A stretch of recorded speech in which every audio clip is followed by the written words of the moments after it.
Napapansin mo ba na parang lahat sa paligid mo ay may success na? May stable career, relationship, at direction?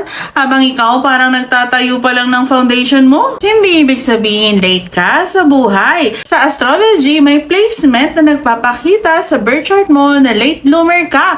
Pero kapag dumating ang success mo, solid, matibay, at aligned sa soul mo.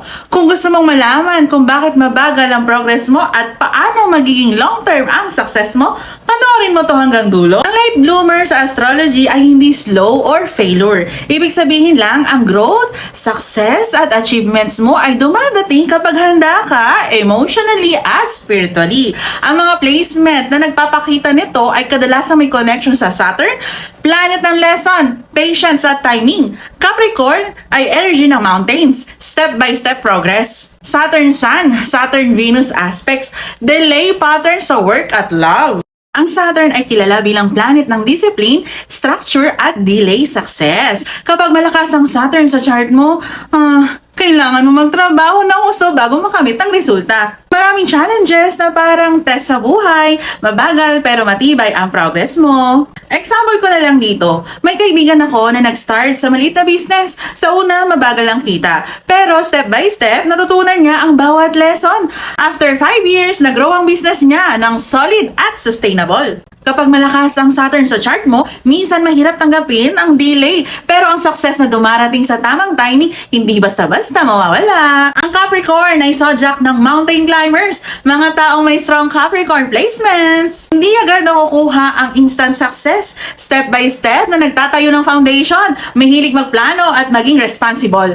Mature at discipline sa long-term goals. Example ko dito, may taong gusto maging author. Mula college, nagsulat siya ng short stories, maraming rejection letters. Ngayon, publish siya at kinikilala ang work niya globally. Ang point ko dito, mabagal pero matatag at meaningful ang achievements.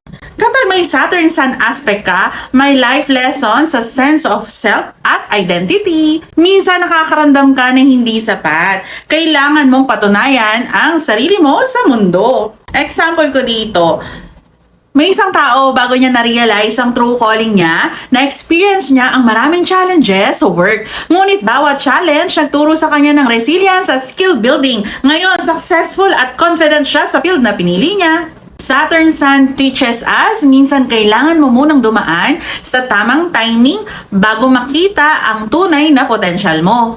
Kapag may Saturn Venus aspect ka naman, delay sa love or financial rewards, learning lessons sa self-worth at patience, attraction sa serious at long-term partners o projects. Example ko dito naman, may kliyente ako na delayed sa love life. Maraming heartbreak sa early 20s. Ngunit sa tamang panahon, nakilala niya ang partner na align sa values niya. Ngayon, stable at committed ang relationship niya. Ganon din sa career or finances. Kapag dumating, matibay at solid.